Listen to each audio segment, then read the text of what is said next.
In order to exist, man must rebel, but rebellion must respect the limits that it discovers in itself.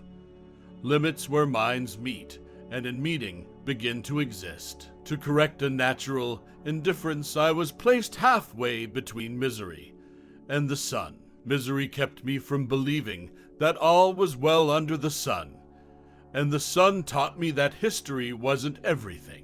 An intellectual is someone whose mind watches itself. Culture, the cry of men in face of their destiny. The only really committed artist is he who, without refusing to take part in the combat, at least refuses to join the regular armies and remains a freelance. Note, besides, that it is no more immoral to directly rob citizens than to slip indirect taxes into the price of goods that they cannot do without. Don't believe your friends when they ask you to be honest with them. All they really want is to be maintained in the good opinion they have of themselves. Man wants to live, but it is useless to hope that this desire will dictate all his actions. Men are never really willing to die except for the sake of freedom.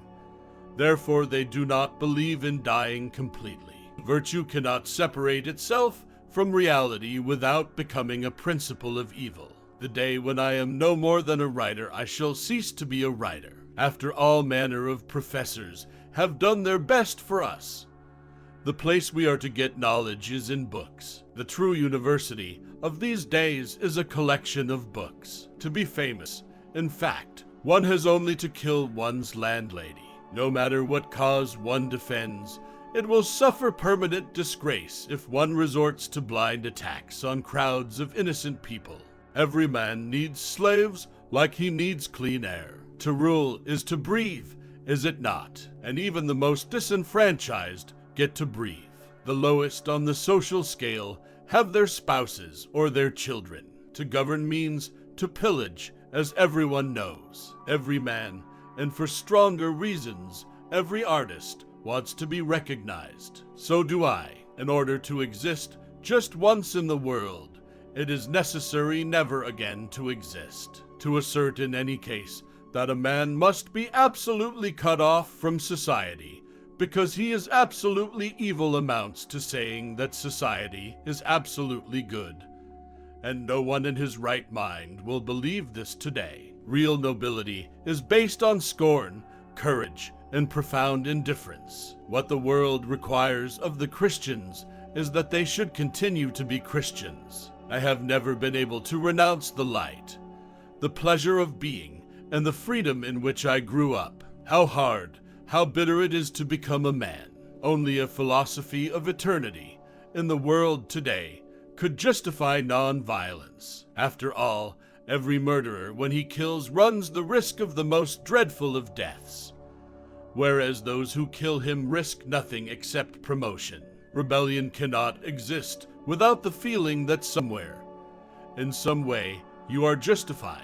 Methods of thought which claim to give the lead to our world in the name of revolution have become, in reality, ideologies of consent and not of rebellion.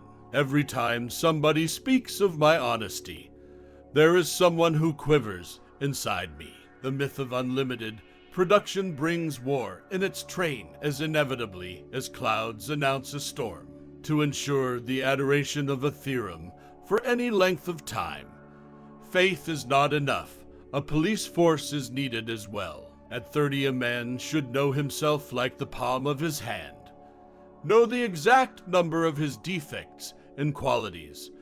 Know how far he can go, foretell his failures, be what he is. And, above all, accept these things. Conscious of not being able to separate myself from my time, I have decided to become part of it. We call first truths those we discover after all the others. In order to speak about all, and to all, one has to speak of what all know, and of the reality common to us all. The sea, rains, necessity, desire, the struggle against death. These are things that unite us all. Working conditions for me have always been those of the monastic life.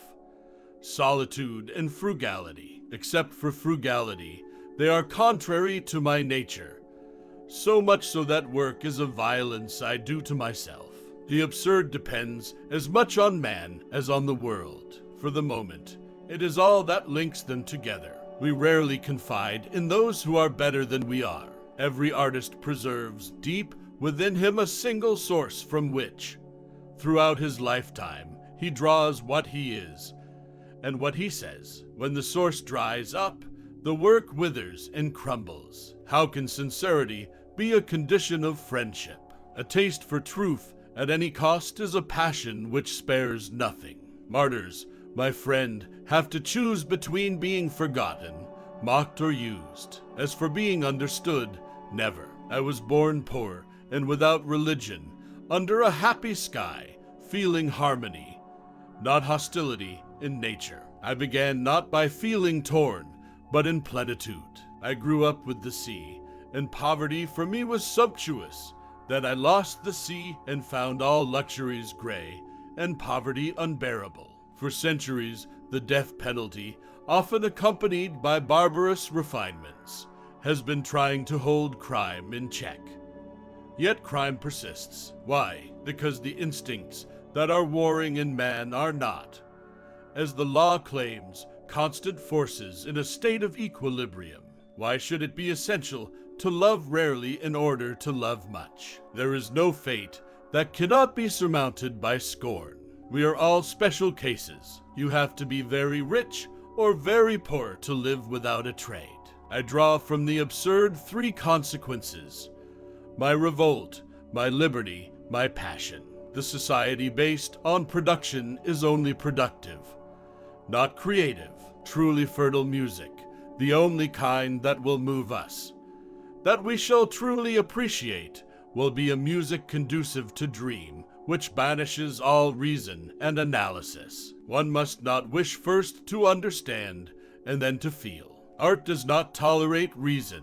There is the good and the bad, the great and the low, the just and the unjust. I swear to you that all that will never change. Heroism is accessible. Happiness is more difficult. As a remedy to life and society, I would suggest the big city. Nowadays, it is the only desert within our means. Retaliation is related to nature and instinct, not to law. Law, by definition, cannot obey the same rules as nature. Every great work makes the human face more admirable and richer, and that is its whole secret. To cut short the question of the law of retaliation, we must note that even in its primitive form, it can operate only between two individuals of whom one is absolutely innocent and the other absolutely guilty. The victim, to be sure, is innocent, but can the society that is supposed to represent the victim lay claim to innocence? The role of the intellectual cannot be to excuse the violence of one side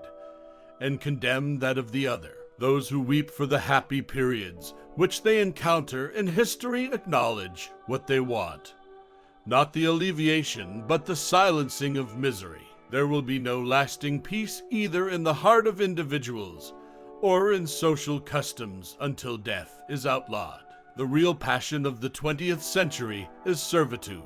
Man is an idea, and a precious small idea once he turns his back on love. A taste for truth at any cost is a passion which spares nothing. Each generation doubtless feels called upon to reform the world. Mine knows that it will not reform it, but its task is perhaps even greater. It consists in preventing the world from destroying itself.